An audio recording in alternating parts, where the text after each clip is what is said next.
O fracasso do pastor. O pastor que fracassou. Um pastor, que pastoreava na cidade grande, foi transferido para um pequeno vilarejo. Fez sua mudança e já estava ansioso para começar os trabalhos. No primeiro culto que iria celebrar naquele pequeno vilarejo, deixou esposa e filhos em casa e chegou à igreja todo animado e motivado para realizar o culto da noite, mas a hora passava e o povo não chegava. Depois de 15 minutos de atraso, entraram apenas 3 crianças. Depois de mais 20 minutos, entraram 2 jovens. Bom, aquele pastor então resolveu começar o culto mesmo somente com aqueles 5 irmãos. Mas, ao decorrer do culto, entrou mais um casal e se sentaram nos últimos assentos da igreja. Quando o pastor fazia a leitura da Bíblia para a pregação da noite, entrou um senhor meio sujo e com uma corda na mão. Mesmo desapontado, sem entender o porquê do fracasso do povo, aquele pastor conduziu o culto todo animado e pregou naquela noite com muito amor, dedicação e zelo. Naquela mesma noite, quando voltava para casa, ele foi assaltado e espancado por 2 ladrões que levaram sua pasta, onde havia sua Bíblia e outros pertences de valor. Mais tarde, enquanto sua esposa fazia os curativos das feridas em casa, ele descreveu aquele dia como o mais triste da sua vida, o mais fracassado de todo o seu ministério e o mais infrutífero da sua carreira. Sua esposa apenas disse: "Fique tranquilo, porque Deus trabalha em silêncio e a semente foi lançada, e a palavra não volta vazia para Deus sem antes produzir o fruto para o Senhor." Neste momento te convido respeitosamente a se inscrever neste canal e ativar as notificações. E caso este vídeo fale ao seu coração, compartilhe para que mais almas possam ser alcançadas pela palavra de Deus.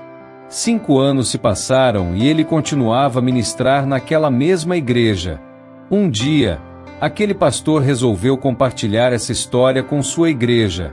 Mas, enquanto ele terminava de contar, um casal de grande referência para aquela igreja interrompeu o pastor e disse: "Pastor, aquele casal da história que sentou no fundo éramos nós. Nós estávamos na beira do divórcio por conta de vários problemas e desentendimentos que havia no nosso lar, e naquela noite decidimos pôr fim ao nosso casamento. Mas, antes, decidimos entrar numa igreja e deixar lá nossas alianças. Depois, cada um seguiria seu caminho.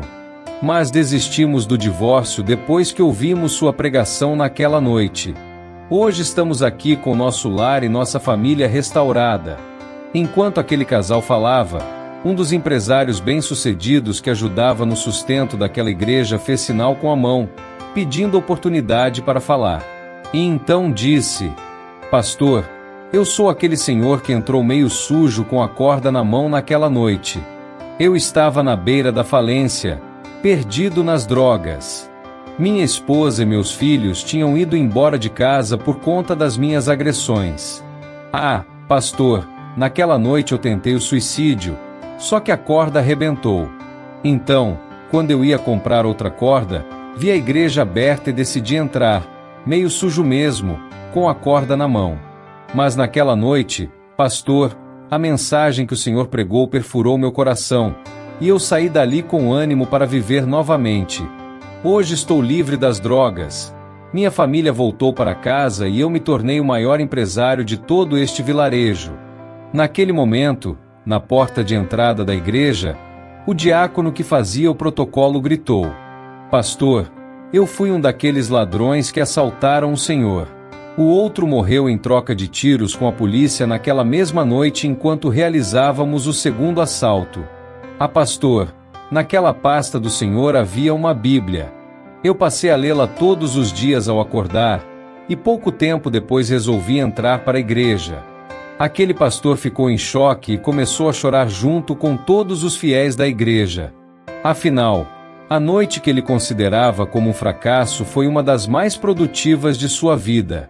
É importante que você exerça seu chamado com dedicação, amor e zelo, independentemente do número de participantes. Dê sempre o seu melhor todos os dias, pois cada dia é um instrumento para a vida de alguém. E mesmo nos dias mais difíceis da sua vida, você pode ser uma bênção na vida de alguém. Aprenda que o dia que você considera como o mais infrutífero da sua vida pode ser o mais produtivo no mundo espiritual, pois Deus usa circunstâncias ruins para produzir grandes vitórias. Então lembre-se, nunca diga que hoje Deus não fez nada, pelo simples fato de seus olhos não terem visto. Aquela noite, que parecia insignificante, foi, na verdade, um marco eterno na vida de muitas pessoas. O pastor, que acreditava ter fracassado, foi um instrumento de um milagre silencioso, sem ao menos perceber. Seu sermão restaurou um casamento à beira do fim. Suas palavras impediram um homem de acabar com sua própria vida e o transformaram em um grande empresário. Sua Bíblia, que ele viu como um bem perdido, foi o motivo da conversão de um ladrão, que hoje servia a Deus. O que parecia um culto vazio e sem sentido tornou-se uma noite de salvação, restauração e transformação. Isso nos ensina uma grande lição. Nem sempre veremos os frutos do que fazemos, mas isso não significa que Deus não está agindo. Por isso, nunca desista. O que você faz com amor, dedicação e fé sempre terá um propósito maior do que seus olhos podem enxergar. Afinal, os dias que parecem mais inférteis para nós podem ser os mais produtivos para o céu. Deus te usa, mesmo quando você não percebe. Portanto, não se cale. Fale sempre a mensagem de Deus. Existem ouvidos querendo te ouvir. Existem almas precisando de salvação. Que Deus te use.